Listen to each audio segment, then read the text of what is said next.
আজকে কি আপনারা ভালো আছেন? আজকে কি আপনারা বাংলাদেশে নিরাপদ আছেন? টানা ৪৪ বছরেরও বেশি সময় ধরে আওয়ামী লীগের সভাপতির দায়িত্বে আছেন শেখ হাসিনা।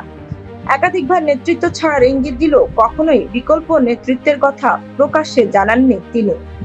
উত্তরাধিকার পরিকল্পনার অভাবই আওয়ামী লীগের সাংগঠনিক দুর্বলতার অন্যতম কারণ হয়ে দাঁড়িয়েছে বলে মনে করেন পর্যবেক্ষকরা।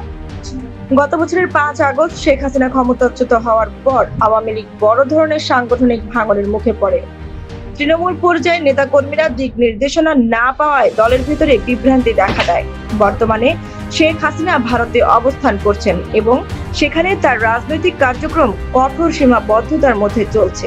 এমন পরিস্থিতিতে উত্তরাধিকার ইস্যুতে চূড়ান্ত সিদ্ধান্ত নিতে বাধ্য হচ্ছেন শেখ হাসিনা। বিবিসি বাংলার এক প্রতিবেদনে বলা হয়েছে, তিনি তার ছেলে সজীব ওয়াজেদ জয় ও মেয়ে সাইমা ওয়াজেদ পুতুলকে আওয়ামী লীগের শীর্ষ নেতৃত্ব আনার পরিকল্পনা করেছেন। পাশাপাশি শেখ রেহানার ছেলে রাদওয়ান মুজিব সিদ্দিকী ববিকেও গুরুত্বপূর্ণ দায়িত্বে দেখা যেতে পারে। প্রতিবেদনে উল্লেখ করা হয়, ভারতের কংগ্রেস যেভাবে রাহুল গান্ধী ও প্রিয়াঙ্কা গান্ধীকে নেতৃত্ব সামনে এনেছে, শেখ হাসিনাও আওয়ামী লীগে একই ধরনের মডেল প্রয়োগ করতে চাইছেন। ইতিমধ্যে সাইমা ওয়াজেদ বিশ্ব স্বাস্থ্য সংস্থা থেকে অনির্দিষ্টকালের ছুটিতে গিয়েছেন এবং সক্রিয়ভাবে রাজনীতিতে অংশ নিচ্ছেন।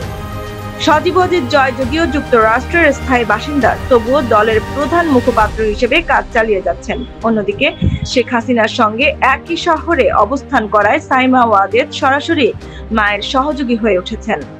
বাইরের দর্শনার্থীদের সঙ্গে শেখ হাসিনার সাক্ষাৎকার আয়োজনেও এখন তার বড় ভূমিকা রয়েছে। গত ২ মাসে তিনি একাধিক রাজনৈতিক বৈঠক করেছেন। সব মিলিয়ে বোঝা যাচ্ছে, শেখ হাসিনা ধীরে ধীরে তার রাজনৈতিক দায়িত্বগুলো সন্তানদের হাতে ছেড়ে দিচ্ছেন বা দিতে বাধ্য হচ্ছেন।